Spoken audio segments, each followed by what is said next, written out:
21 একটা দাও।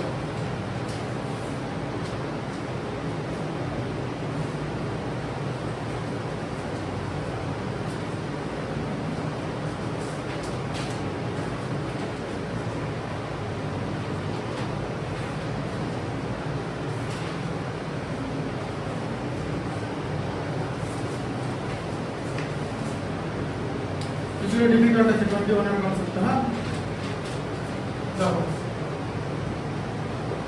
ভালো করে বোঝো। ও বলছে যে বাই সেলিং 36 অরেঞ্জ, ঠিক আছে, 36টা অরেঞ্জ সেল করে একটা লোক লস হয়েছে। কতটা লস হয়েছে? Selling price of 4 orange loss হয়েছে, ঠিক আছে, সেলিং প্রাইস অফ 4 অরেঞ্জ।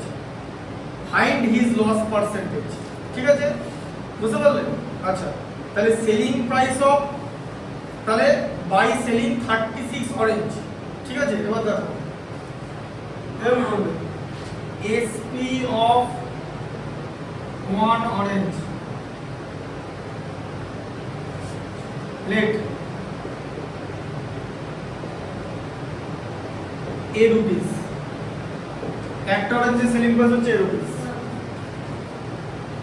তাহলে এসপি অফ 36 অরেঞ্জ সেল করেছে, তো কত হবে? 36 এ রুপিস তো। আচ্ছা ঠিক আছে। আচ্ছা লস কত হয়েছে? 4 অরেঞ্জের সেলিং প্রাইস লস করেছে লেখা আছে না, তো suffers a loss equal to selling price of 4 orange. আচ্ছা তাহলে লস কত হয়েছে? এসপি অফ 4 অরেঞ্জ লস হয়েছে, তার মানে কত? 4 এ লস হয়েছে, ঠিক আছে, বুঝতে পেরেছো? হ্যাঁ 4 এ লস হয়েছে, তাহলে বার করতে হবে যে ফাইন্ড লস পার্সেন্টেজ, ঠিক আছে।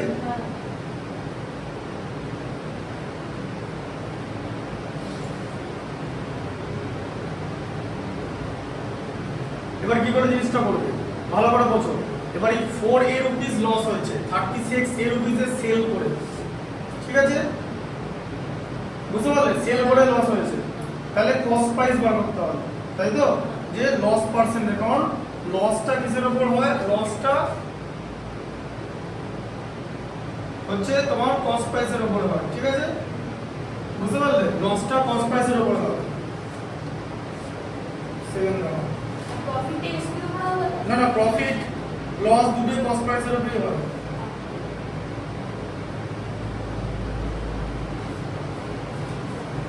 দেখো এবার কিরকম করে জিনিসটা করবে। আচ্ছা তাহলে এটা সেল করলে এটা লস হলো, ঠিক আছে। আচ্ছা এবার ভালো করে বোঝো। তাহলে 36 এত টাকা সেল করেছে তো, আর এত টাকা লস হয়েছে, তার মানে কস্ট প্রাইস ইকুয়াল টু কত? লস প্লাস সেলিং প্রাইস তো, হ্যাঁ তাই তো? বোঝো জিনিসটা। এদিকে একটা দেখো, ধরো একটা জায়গায় একটা জিনিসের দাম হচ্ছে 100 টাকা হতে পারে কস্ট প্রাইস, সেটা আমি 91 রুপিসে সেল করলাম, হতে পারে তো? তাহলে লস কত টাকা হলো? 9 টাকা লস হলো তো, দেখবে দেখো। তাহলে সেলিং প্রাইসের সঙ্গে আমি যদি লসটা অ্যাড মেরে দিই 91 প্লাস 9 নিয়ে, সে 100 ই আসছে তো, এই যে কস্ট প্রাইস আসছে না, তাহলে সেলিং প্রাইসের সঙ্গে লস অ্যাড করলে আমরা কস্ট প্রাইস পাবো। হ্যাঁ না না, এখানকার কনসেপ্ট এটাই, সেলিং প্রাইসের সঙ্গে লস অ্যাড করলে কস্ট প্রাইস পাবো তো। তার কারণ লস মানে কি? সেলিং প্রাইস থেকে কস্ট প্রাইস বাদ যাবে, ঠিক আছে। লস মানে কি? হ্যাঁ কস্ট প্রাইস। আবার লস মানে কি? দেখো লস মানে হচ্ছে কস্ট প্রাইস থেকে সেলিং প্রাইস বাদ যাবে। দেখো এই দেখো এসপি, সিপি মাইনাস এসপি তো লস, তাই তো? আর এখানে কস্ট লস কখন হয়? যখন কস্ট প্রাইসটা সেলিং প্রাইসের থেকে বেশি হয় তখন লস হয়ে যায়। তাই লস হচ্ছে সবসময় কস্ট প্রাইস থেকে সেলিং প্রাইস হবে, কারণ money can not be negative. তাহলে এবারে এসপিটাকে যদি মাইনাস এসপিটাকে রাইট হ্যান্ড সাইডে নিয়ে গেলাম, লেফট হ্যান্ডে নিয়ে গেলাম প্লাস এসপি দিয়ে, তাহলে তো শুধু সিপি পড়ে থাকলো। তারপরে এখান থেকে কি হলো যে loss plus SP equal to CP, ঠিক আছে, তাই তো? তাহলে কস্ট প্রাইস ইকুয়াল টু কত? লস প্লাস সিপি তো, এই যে loss plus cost price equal to loss plus SP, ঠিক আছে। লস কত হচ্ছে 4 এ, সেলিং প্রাইস কত 36 এ, কত হলো 40 এ কস্ট প্রাইস হলো তো। কস্ট প্রাইস 40 এ, লস পার্সেন্টেজ বার করতে হবে, তাই তো? কত লস পার্সেন্টেজ? লস কত হয়েছে 4 রুপিস লস হয়েছে কতর মধ্যে লস হয়েছে 40 এর মধ্যে ইনটু 100% তাই তো আচ্ছা তাহলে a কেটে গেল 4 10 এ কাটলো 40 10 এর 0 কেটে গেল তাহলে 10% লস হয়েছে কনসেপ্টটা বোঝা গেল কনসেপ্ট হচ্ছে এটা ঠিক আছে যে কস্ট প্রাইস কথার মানে লস প্লাস সেলিং প্রাইস আর লস যদি আমরা অ্যাড করে দিই আমরা কস্ট প্রাইস পেয়ে যাব তাই তো বোঝা গেল কারণ লস মানে হচ্ছে cost price minus selling price loss কখন হয় যে দামে কিনলে তার থেকে যদি কম দামে বেচতে হয় তবেই তো লস হবে তাহলে সেলিং প্রাইসটা বড় হয়ে যাবে তাই সেলিং প্রাইস থেকে সরি কস্ট প্রাইসটা বড় হয়ে যাবে সেলিং প্রাইসটা মাইনাস হয়ে যাবে কারণ টাকা তো নেগেটিভ হয় না তাই সিপি মাইনাস এসপি যখন হবে তখন হবে হচ্ছে লস মানে কস্ট প্রাইস যখন বেড়ে যাবে তবে তো লস হবে তাই loss plus SP equal to CP এটা হচ্ছে এখানকার কনসেপ্ট ঠিক আছে তাহলে লিপে যে কি লেখা আছে ফাইন্ড লস পার্সেন্ট হচ্ছে 10%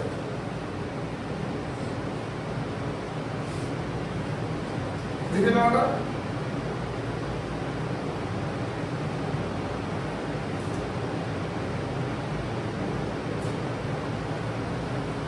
তো স্যার আপনি ওখানে 40 কেটেছেন আর 4 কেটেছিল না 4 এই যে 4 ইনটু 10 এর 40 10 এর 0 টা 100 এর সঙ্গে কেটে দিলাম একটা শুধু হ্যাঁ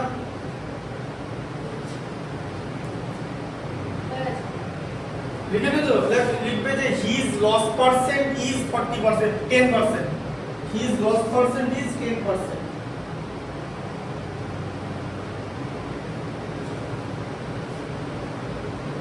ঠিক আছে কনসেপ্টটা বুঝতে পারলে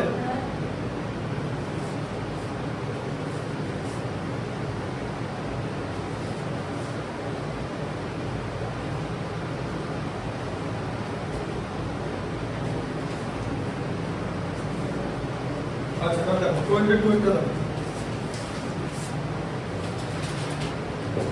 আরে 22 টা ভালো করে পড়ো 22 টা কি দিয়েছে বলেছে বাই সেলিং 8 ডজন পেন্সিল মানে একটা লোক 8 ডজন পেন্সিল সেল করেছে দিয়ে গেইন করেছে 1 ডজন এই 8 ডজন পেন্সিল সেল করে 1 ডজন পেন্সিলের সেলিং প্রাইসটা মানে প্রফিট করেছে যেমন এখানে যেমন চারটে অরেঞ্জের সেলিং প্রাইসটা লস করলো এখানে একটা ডজনের সেলিং প্রাইসটা লাভ করেছে মানে গেইন করেছে তাহলে গেইন পার্সেন্ট বার করেছে তাহলে সেলিং 8 ডজন পেন্সিল ঠিক আছে তাহলে প্রথমে লিখতে হবে দেখো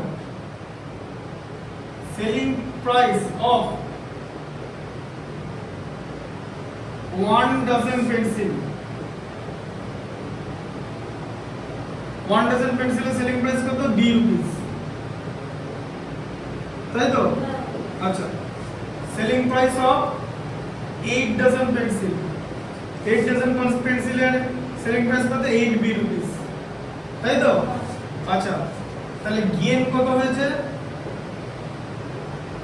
B রুপিস হয়েছে তো কারণ 1 ডজন পেন্সিলের সেলিং প্রাইসটা গেইন হয়েছে তো তাই তো বলেছে যে ফাইন্ড গেইন পার্সেন্ট ঠিক আছে আচ্ছা তাহলে সেলিং প্রাইস হচ্ছে 8B তাই তো সেলিং প্রাইস 8B সেল করেছে তো 8B টাকা 8B রুপিস সেল করে ওর গেইন হয়েছে B রুপিস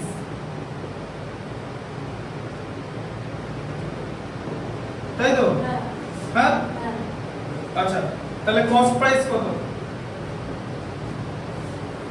কস্ট প্রাইস কি করব সেলিং গেইন হয়ে গেলে কি গেইন কথা মানে কি সেলিং প্রাইসটা কস্ট প্রাইসের থেকে বড় হয়ে যাবে তো তাহলে কস্ট প্রাইস কি করে বার করব এবার আমি সেলিং প্রাইস থেকে গেইনটা বাদ দিয়ে দেব দেখতে মিলিয়ে দিচ্ছি ধরো তোমার কস্ট প্রাইস হচ্ছে 100 এটা জিনিসের দাম 100 টাকা বিএইচএল হচ্ছে 115 টাকা হতেই পারে তাহলে গেইন কত হলো বলো 15 টাকা গেইন হলো তো এবার দেখতে কি বললাম সেলিং প্রাইস থেকে গেইনটা বাদ দাও দেখো 115 মাইনাস 15 কত হয় 100 হলো মিললো কস্ট প্রাইস এই যে হ্যাঁ কারণ গেইন কথার মানে হচ্ছে selling price will be greater than cost price that is gain তাই সেলিং প্রাইস থেকে কস্ট প্রাইস আমি যদি বাদ দেব আমি গেইনটা পাবো ঠিক আছে আবার কস্ট প্রাইস কি করে পাবো সেলিং প্রাইস থেকে গেইনটা বাদ দিয়ে দেব এখানে যেমন তোমার পড়ে দেখালাম যে সেলিং প্রাইস থেকে গেইন বাদ দিলে কস্ট প্রাইস হচ্ছে তো আচ্ছা তাহলে কস্ট প্রাইস কত, সেলিং প্রাইস কত, 8b গেইন b মানে 7b, তাহলে 7b কস্ট প্রাইস তো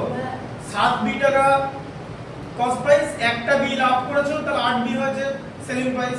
এই যে 7b + b = 8b হচ্ছে তো। আচ্ছা কস্ট প্রাইস কেন আমরা বার করলাম, কারণ আমরা যখন গেইন পার্সেন্ট বার করব বা লস পার্সেন্ট বার করব অলওয়েজ কস্ট প্রাইসের উপরে হবে, ঠিক আছে। তাহলে এবার তোমাকে লিখতে হবে গেইন পার্সেন্ট, কত হবে, কত টাকা গেইন হচ্ছে b টাকা, কার উপর গেইন হচ্ছে কস্ট প্রাইসের উপর তো, মানে 7b * 100, ঠিক আছে। আচ্ছা তাহলে কত হবে, b কেটে গেল 7/100%, 7 14 98 দুগুণে 7 14 98 100 14 হোল 2/7, তাই তো। এটা হচ্ছে ডিস্ট্রাকশন, এটাই অ্যানসার হবে। অন্য কিছু অ্যানসার হবে ভুল। হ্যাঁ কনসেপ্টটা বুঝতে পারলে? হ্যাঁ তাহলে সেলিং প্রাইস থেকে আমি যদি গেইন বাদ দিই আমি কস্ট প্রাইস পাবো, আবার কস্ট প্রাইস থেকে আবার কি, আবার লস কি করে বার করব, লস কথার মানে কি না, তুমি এক বলেছো লস কি করে হয়, কোনটা বেশি হলে লস হয়, কস্ট প্রাইস বেড়ে গেলে তো, তাহলে সেল করার পর লস হয় তো, খুব ইজি, কস্ট প্রাইস থেকে সেলিং প্রাইসটা বাদ দিতে তাহলে লস পেয়ে যাবে, তাই তো হলো। হ্যাঁ তাহলে কস্ট প্রাইস কি করে বার করব, সেলিং প্রাইসের সঙ্গে লস অ্যাড করে দিলে কস্ট প্রাইস পাবে। আগে ম্যাচটা করেছি সেলিং প্রাইসের সঙ্গে লস অ্যাড করে দিয়েছি, এই যে 36b + 4b করে 40b করলাম না, সেরকম করে কনসেপ্টটা বুঝতে পেরেছো, প্রফিট আর লসের এটাই কনসেপ্ট, আর কিছু না। এই কনসেপ্ট ক্লিয়ার হলে তুমি যে কোনো ম্যাথস করতে পারবে। এগুলো বড় প্রবলেম ছিল, শর্ট কোশ্চেন থেকে শুরু করে এমসিকিউ থেকে শুরু করে যা যা হয় সব, তোমার যে আইডিয়াটা ক্লিয়ার হবে যে কখন গেইন হয় কখন লস হয়, লস গেইনের কি রিলেশন, কস্ট প্রাইস আর সেলিং প্রাইসের কি রিলেশন, ঠিক আছে, বুঝতে পারলে। কস্ট প্রাইস মানে হচ্ছে সেলিং প্রাইস থেকে আমি যদি গেইন বাদ দিয়ে দিই কস্ট প্রাইস পাবো, ঠিক আছে। আবার লস কি করে হয়, সেলিং প্রাইসের সঙ্গে আমি যদি আবার লস অ্যাড করে দিই তাহলেও কস্ট প্রাইস পাবো, সেলিং প্রাইস থেকে গেইন মাইনাস করলে কস্ট প্রাইস পাবো, সেলিং প্রাইসের সঙ্গে লস অ্যাড করলে কস্ট প্রাইস পাবো। এবার তোমাকে যেরকম করে করতে হবে, আমরা সেলিং প্রাইস ধরে দিয়েছি, খেয়াল করে দেখো, ঠিক আছে, দিয়ে আমরা ওখান থেকে কস্ট প্রাইস বার করেছি, কারণ আমাকে কি বার করতে বলেছে যে আমার প্রফিট হয়েছে না লস হয়েছে। এবার প্রফিট হোক বা লস হোক যেটাই হবে that will be counted over cost price, টোটালটা কস্ট প্রাইসের উপর কাউন্টেড হবে, ঠিক আছে। কনস্ট্রাকশন পরের দিন করে দেবো। আচ্ছা এবারে এমসিকিউ আছে, ঠিক আছে, এমসিকিউ পেছন থেকে দেখাচ্ছি, ঠিক আছে। আচ্ছা এমসিকিউ করে লেখো,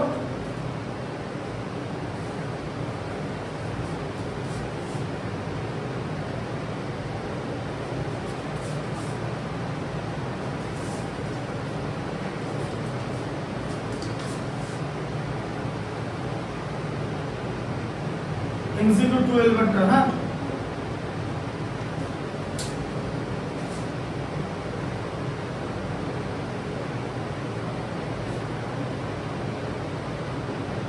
আচ্ছা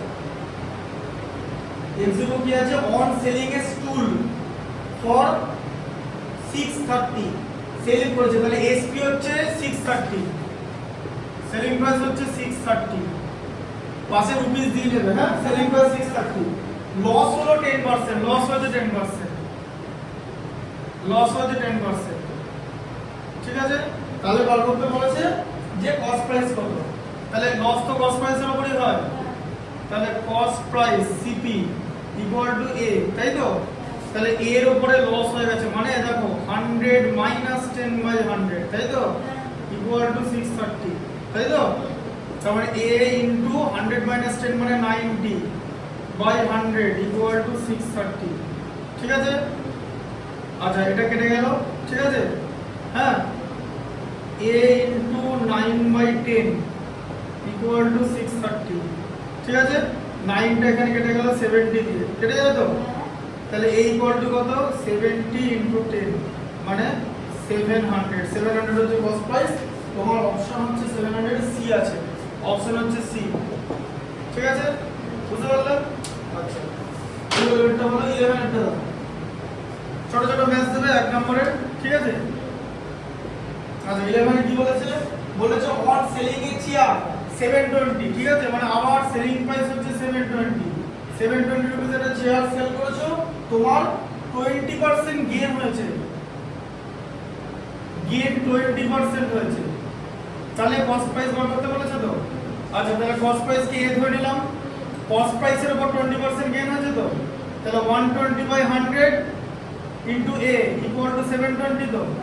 আচ্ছা এটা এটার সঙ্গে কেটে যাবে, 1260 এর সঙ্গে কেটে যায়, তাই তো।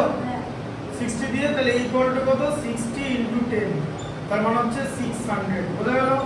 তাহলে কস্ট প্রাইস তোমার কত, 600, সেটা কোথায় অপশন আছে, অপশন ডি তে আছে, অপশন ডি। ঠিক আছে, অপশনগুলো ঠিকঠাক করে দেবে, বোঝা গেল। 12 হলো 11 হলো, এটা লিখেছো দুটো, না দুটো লেখা হয়নি। 11টা লেখা আছে, না 10 এর 12 এর টাকা আছে তো, ঠিক আছে।